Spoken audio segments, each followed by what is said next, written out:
오늘의 말씀입니다. 하나님이 죄를 알지도 못하신 이를 우리를 대신하여 죄로 삼으신 것은 우리로 하여금 그 안에서 하나님의 의가 되게 하려 하심이라. 아멘. 고린도후서 5장 21절에 있는 말씀입니다. 사랑하는 여러분, 죄를 알지도 못하신 분, 완전하신 주님을 바라보십시오. 우리의 거룩한 삶, 즉 하나님이 원하시는 삶, 아니 하나님의 백성이라 칭송을 받는 삶은 가장 먼저 의로우신 주님을 바라봄으로 시작되어야 합니다. 그래야 왜곡됨이 없습니다. 왜냐하면 우리는 그 주님 안에서 죄 없다 함을 받은 우리의 모습을 참으로 볼 수 있기 때문입니다.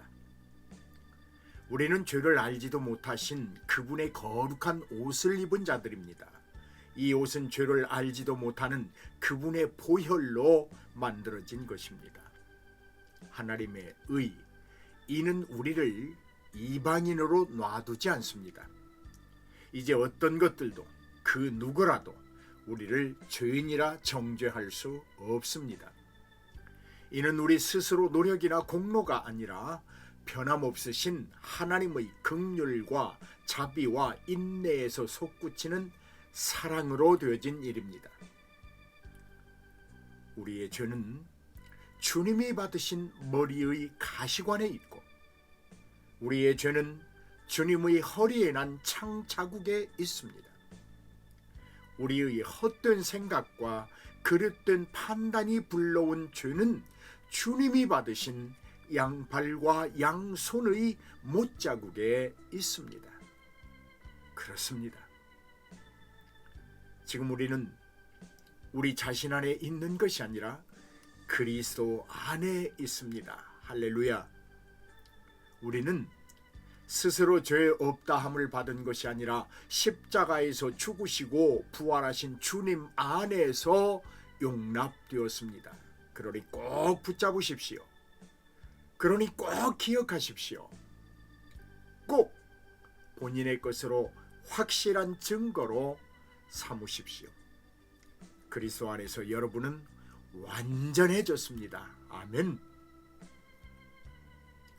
그리고 반드시 거룩한 옷을 입으십시오. 그 옷은 두렵지 않습니다. 그 옷은 무겁지도 않습니다. 그 옷은 어둡지도 않습니다. 그 옷은 참된 평화를 가져옵니다. 그 옷은 가볍습니다. 그 옷은 밝은 빛으로 우리를 안내합니다. 사랑하는 여러분, 이제는 주님 안에서 즐거워하십시오. 여러분의 인생은 이제 감사와 찬송이 전부일 수 있습니다. 만약 이렇지 못한 것은 여러분의 부정적 신앙의 병이 들어있기 때문입니다.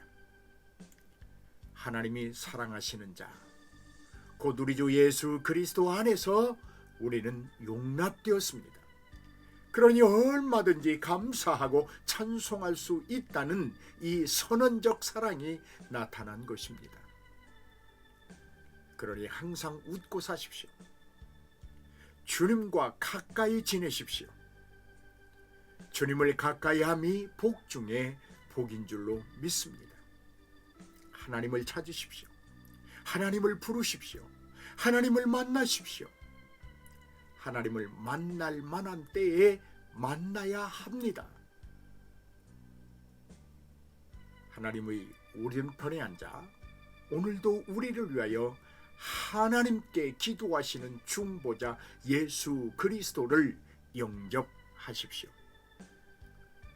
죄를 알지 못하신 그분은 그의 안에서 하나님의 의가 되게 하셨습니다. 구원에 이르는 의는 그분 안에만 있습니다. 바른 길이 없고 다른 방법도 없습니다. 오직 예수 그리스도이십니다. 이제 하나님의 의로 살아야 합니다. 하나님의 의가 되게 하려 하심이라 라고 말씀하고 있습니다. 하나님의 의가 되는 것, 이는 하나님이 원하시는 바이며 반드시 이루어내야 할 믿는 자의 소망입니다. 하나님은 우리의 의를 위하여 십자가를 지셨습니다. 그 십자가는 완전한 것입니다. 결코 모자람이 없는 십자가입니다. 그러니 이제 우리 의로운 자다운 삶을 사십시다. 하지만 어렵습니다. 어려운 정도가 아니라 매우 어려울 것입니다. 하오나 어려운 고개를 넘어섰을 때 느낄 수 있는 그 큰 기쁨 때문에 걸음이 멈춰지지 않습니다. 할렐루야. 자, 사랑하는 여러분, 이제 우리 기도하며 나아갑시다. 하나님의 의를 이루기 위해 하나님의 의가 되게 하시려는 그 하나님의 의도에 합당하도록 기도하며 나아가십시다. 하나님은 반드시 응답해 주실 것입니다. 아멘.